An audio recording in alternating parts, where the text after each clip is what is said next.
Alhamdulillah, alhamdulillahilladzi amarna bittabayyun. Wassalatu wassalamu ala sayyidina wa habibina wa syafi'ina wa dhukrina wa maulana Muhammadin ju'ila lana qurrata a'yun wa ala alihi wa sahbihi man jama'a bitta'awun amma ba'du. Tema khutbah pada hari ini merespon berita dengan konsep tabayyun dalam perspektif Al-Quran. Pada suatu hari ada seekor anak tikus sedang berjalan-jalan dengan ibunya.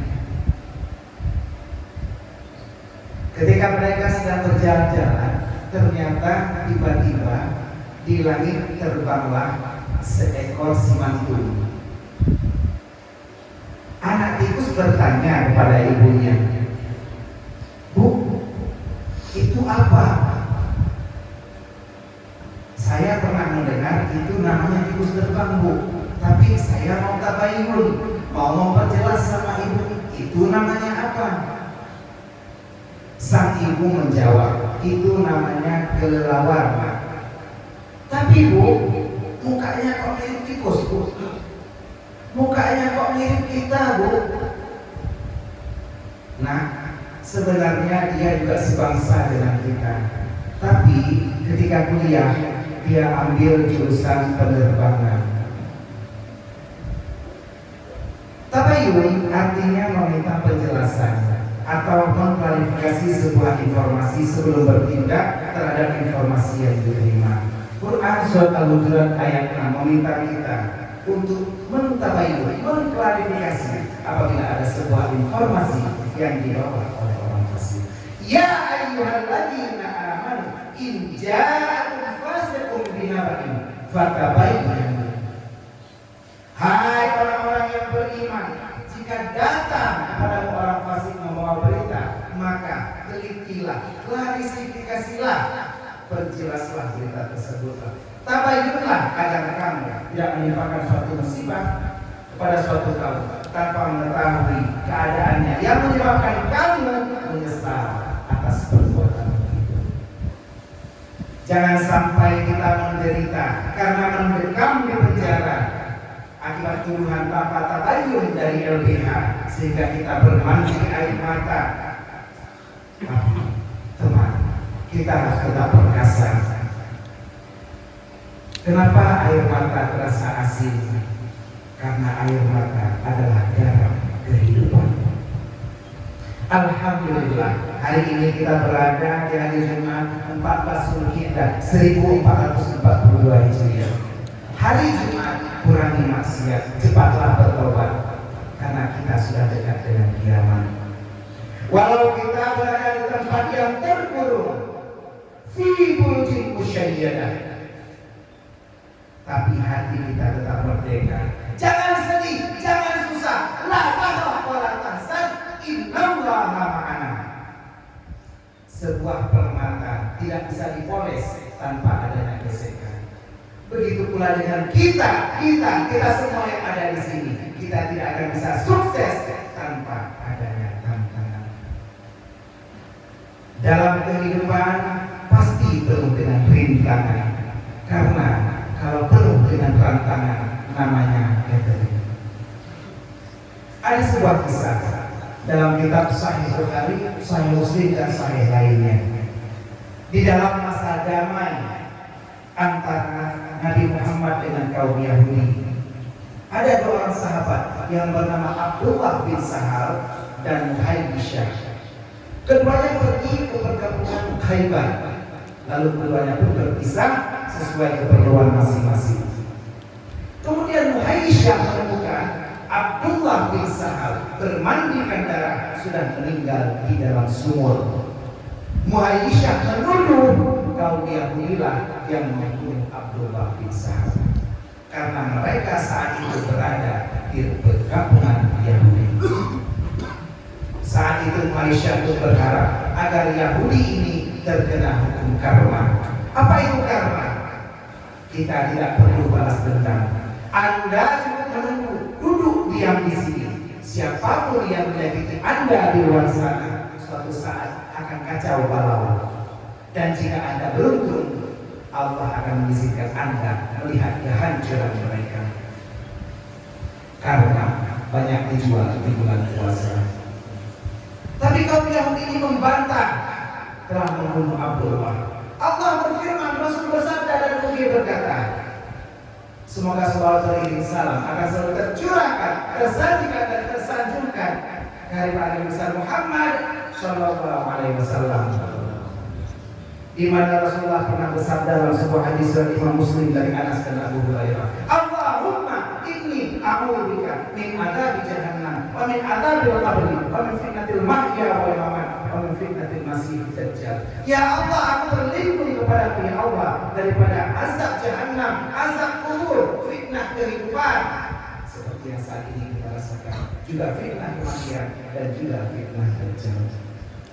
Singkat cerita, Muhaisyah pulang dan menemui saudaranya yaitu bernama Huwaisyah yang lebih tua daripadanya, dan menjumpai juga Abdurrahman bin Sahal, abangnya daripada Abdullah bin Sahal. Mereka menemui Nabi Muhammad. Muhaisyah tidak berbicara, namun Nabi berkata, biarkan yang lebih tua dulu, apamu? Huwaisyah yang lebih dulu berkata. Saat itu Muhaisyah yang lebih kecil merasa minder. Kalau kamu merasa terlalu kecil untuk melakukan perubahan, coba tidur di sebuah ruangan bersama seekor nyamuk. Huwaisyah sang abang mulai berbicara kepada Rasulullah, lalu lanjutkan dengan Muhaisyah yang lebih memahami kejadian di TKP. Intinya mereka menuntut keadilan kepada Rasulullah. Lalu Rasulullah pun langsung menggerakkan diri dan juga beberapa sahabatnya menjumpai orang Yahudi. Apakah Rasulullah langsung memerangi Yahudi? Tidak. Rasulullah melakukan yang namanya tabayyun. Walaupun Yahudi adalah non-Muslim, tapi Rasulullah tetap mengklarifikasi. Dan tabayyun inilah yang Rasulullah ajarkan kepada keluarganya, sahabatnya, tabi'in, ulama mutaqaddimin, ulama mutaakhirin, serta para ulama yang mutabak. Kata Ikramah wa taqdiman uluntuan kepada Bapak Nawawi Al-Mas'asullah Al-Usmawi, para pejabat Kasubag Alokasi Kasubsi KPLP dan petugas keamanan, Ibu Syi yang mulia Abah Ali Imran bin Nisa minta uluntuan, dan imam bersuara merdu yang walaupun bukan berasal dari merdu, sudah berasal dari Nizam, tentu kami dan juga kepada Ananda dan seluruh keluarga besar warga binaan RT kelas 2 Al-Usmawi. Nabi bertabayyun. Bagaimana cara Nabi bertabayyun? Beliau mengirim surat kepada kaum Yahudi, dan kaum Yahudi itu menjawab surat korespondensi bahwa mereka tidak membunuh Abdullah bin Sahal. Kalau kita orang Islam melakukan kesalahan, mungkin kita bisa bertaubat dengan meneteskan air mata. Ustadz Gunawan, apa bedanya air mata dengan mata air? Kalau mata air berada di dalam bumi dan adalah sumber kehidupan bagi tumbuhan, sedangkan air mata yang mengalir di pipi akibat menyesal dari salah dan dosa adalah sumber bagi kehidupan di dalam hati. Atas bantahan Yahudi itu, Nabi meminta Muhaisyah bersumpah. Namun Muhaisyah menolak karena dia tidak melihat bagaimana proses pembunuhan tersebut. Bisa jadi Abdullah bin Sahal tergelincir dan jatuh meninggal sendiri di dalam sumur. Makanya Muhaisyah pun tidak berani bersumpah. Masyaallah muslimin wa sumratal mu'minin rahimahullah. Masalah pun menjadi pelik karena kabar hanya dari satu orang yang melihat, jadi tidak cukup saksi 2 orang, dan dia pun tidak tahu persis bagaimana kejadiannya. Mungkin hari ini kita berada di sini pun seperti itu, karena hanya laporan 1 orang kita bisa berada di tempat ini. Satu-satunya indikasi untuk menuduh Yahudi ada bahwa peristiwanya terjadi di perkampungan Yahudi. Namun ini tidak cukup kuat, bahkan Yahudi sudah membantah dengan surat. Kita di penjara hari ini menerima hukuman setelah vonis dari pengadilan. Walau kadang menimbulkan banyak pertanyaan, seperti divonis 4 tahun bagi Habib Rizik kemarin, ini masih menimbulkan banyak pertanyaan. Kita dituntut oleh jaksa setelah diperiksa seperti 17 orang yang saat ini sedang diperiksa oleh KPK terkait Aceh Hebat. Pertanyaannya, berapa lama kita nanti akan diperiksa di akhirat kelak? Kalau umur kita kali manusia sekitar 63 tahun, dan kalau kita balik pada umur 13 tahun, maka umur kita rata-rata adalah 50 tahun. 50 tahun artinya apa? 50 kali 365 hari sama dengan 18.250 hari kita menjalani kehidupan di dunia. Di akhirat nanti kita akan diperiksa berapa lama? Fi yaumin kana miqdaruhu alf sanah. Satu hari di dunia sama dengan 1000 tahun lamanya. Al-Hajj ayat 47. Wa inna yawma inda rabbika alfi sanatin mimma ta'udun. Dan satu hari di sisi Tuhanmu seperti 1000 tahun lamanya. Berarti kita akan diperiksa selama 18.250.000 tahun lamanya untuk mempertanggungjawabkan kehidupan selama kita di dunia. Sudah siapkah kita dengan pemeriksaan ini? Dari kisah Abdullah dan Yahudi tadi ada 2 opsi, ada 2 pilihan. Yang pertama, mengambil denda atas pembunuhan atau memerangi Yahudi. Permasalahannya, kalau dia atau denda, pastinya yang membayar haruslah yang membunuh. Siapa yang membunuh? Tapi kalau perang, kita berada dalam masa damai. Abang mentua asal surga Allah, Nabi kemudian bertanya kepada Muhammad, jika seandainya 50 orang Yahudi mau bersaksi bahwa mereka tidak membunuh Abdullah bin Sahal, apakah Anda menerima? Muhammad pun menjawab, saya tidak akan menerima kesaksian dari non-muslim. Inilah fungsi hati kita. Bagaimana kita belajar untuk mengkoreksi diri.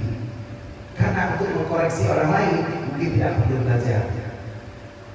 Kita sering pintar mengkoreksi orang lain, tapi kita lupa bagaimana mengkoreksi diri sendiri. Rasulullah saat itu menemui deadlock jalan buntu. Pihak Muhayyisah menuntut keadilan, Yahudi membantah. Bayang-bayang peperangan sudah di depan mata. Rasulullah tetap semangat.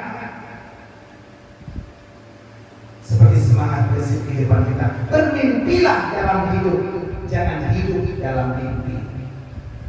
Bermimpilah dalam hidup, jangan hidup dalam mimpi. Rasulullah mengambil keputusan yang luar biasa. Beliau memutuskan bahwa beliaulah yang akan membayar dia 100 ekor unta dengan uang pribadi Rasulullah. Karena keluarga Abdullah bin Sahal sudah menuntut, Nabi rugi dengan untanya sendiri. Tapi peperangan bisa dihindarkan. Inilah akhlak dari sang maestro alam Rasulullah Shallallahu Alaihi Wasallam yang rela berkorban demi perdamaian. Ada dua asal surga Allah. Ada 4 hal yang dapat kita petik dari pelajaran hari ini. Yang pertama, pada zaman dahulu proses pembuktian tidak serumit sekarang. Dulu pembuktian itu sederhana, hanya lewat saksi dan sumpah.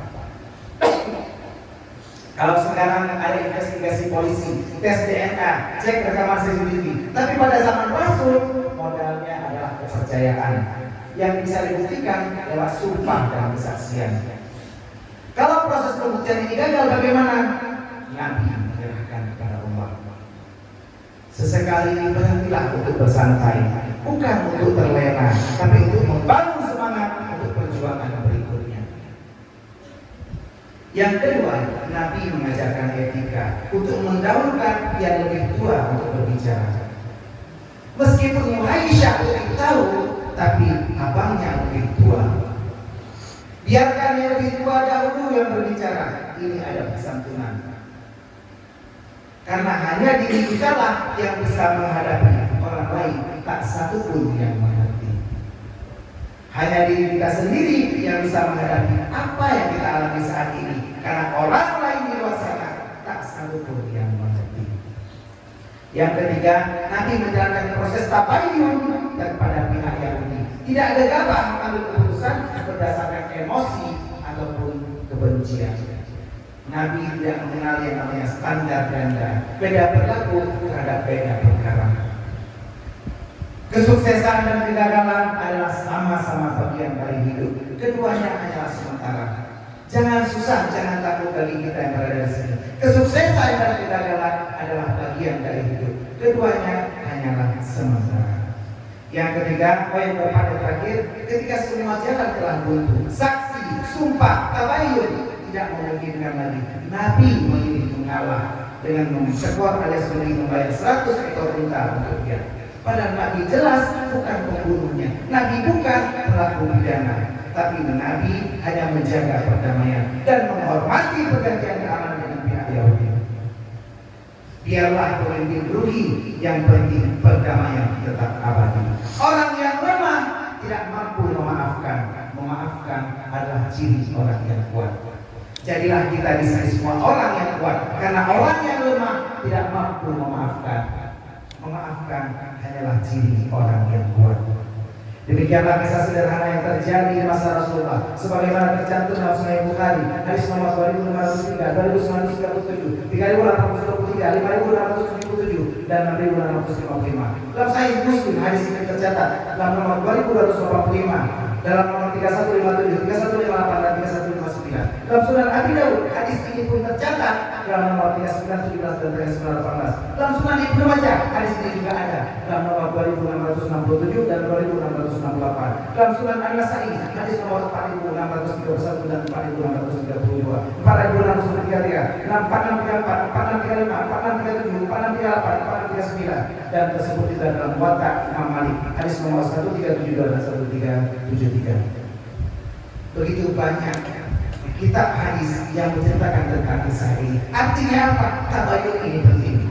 Sunan Ad-Darimi juga menjelaskan hadis ini dalam nomor 2247, dan dalam Sunan Ahmad hadis ini tercatat dalam nomor 16639. Begitu mulianya tabayun dalam kerangka Islam. Inilah pelajaran yang kita petik dari kisah Rasulullah, merespon berita dengan konsep tabayun dalam perspektif Al-Quran. Jika tabayun tidak dilakukan, akan banyak orang yang masuk penjara karena tuduhan. Begitu banyak kita hari ini yang masuk penjara karena tuduhan orang-orang yang tidak bertanggung jawab. Tanpa tabayun, maka api dendam akan dihidupkan. Tapi bila kita sudah paham, maka api dendam harus segera dimatikan. Jadikan taubat sebagai aktivitas harian. Kematian tidaklah menunggu kita bertaubat, tapi kita yang menunggu kematian dengan cara bertaubat. Ingat sekali lagi, posisi kita hari ini berada di penjara ini hanya untuk bertaubat, meratapi kesalahan kita, meratapi kekurangan kita. Karena kematian tidaklah menunggu kita bertaubat, akan tetapi kita menunggu kematian dengan cara bertaubat. Inilah saja yang dapat saya sampaikan dalam kesempatan singkat ini. Semoga menginspirasi dan memotivasi kita semua. Kita masuki rukun 2 Al-Quran. Alhamdulillah, alhamdulillahi wahdah, wassalatu wassalamu ala sayyidina Muhammadin ibni Abdillah wa ala alihi wa sahbihi wa mawala wa man tabi'ahu ila yaumil qiyamah. Amma ba'du fa ya ibadallah, ittaqullaha sirran wa alaniyah, tajidu indaha fawzan wa najah. Wa qala ta'ala fil Qur'anil 'azim wa huwa asdaqul qailin. A'udzu billahi minasy syaithanir rajim. Bismillahirrahmanirrahim. Ya ayyuhalladzina amanu in ja'akum fasiqun binaba'in fatabayyanu an tusibu qauman bijahalatin fatusbihu 'ala ma fa'altum nadimin. Sadaqallahu adzim. Barakallahu li wa lakum. Manfa'ani wa iyyakum bima fihi minal ayati wa dzikril hakim. Taqabbal minni wa minkum tilawatahu innahu huwas samiul 'alim.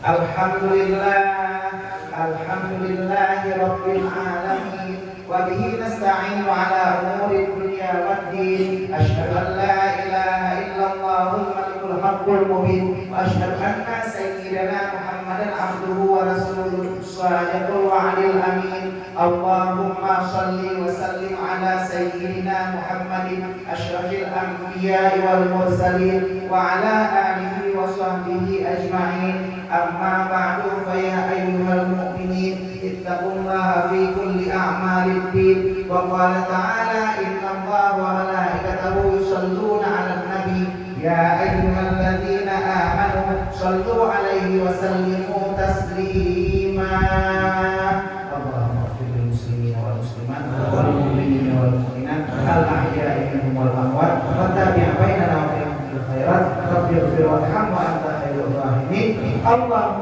أعز الإسلام والمسلمين وأذل الشرك والمشركين ودمر أعداءنا أعداءك أعداء الدين وأعلي كلمتك إلى يوم الدين وانصر عبادك الموحدين في فلسطين برحمتك يا أرحم الراحمين ربنا آتنا في الدنيا حسنة وفي الآخرة حسنة وقنا عذاب النار عباد الله إن الله يأمر بالعدل والإحسان وإيتاء ذي القربى وينهى عن الفحشاء والمنكر والبغي يعظكم لعلكم تذكرون واذكروا الله العظيم يذكركم واسألوه من فضله يؤتكم ولذكر الله أكبر والله يعلم ما تصنعون أقيموا الصلاة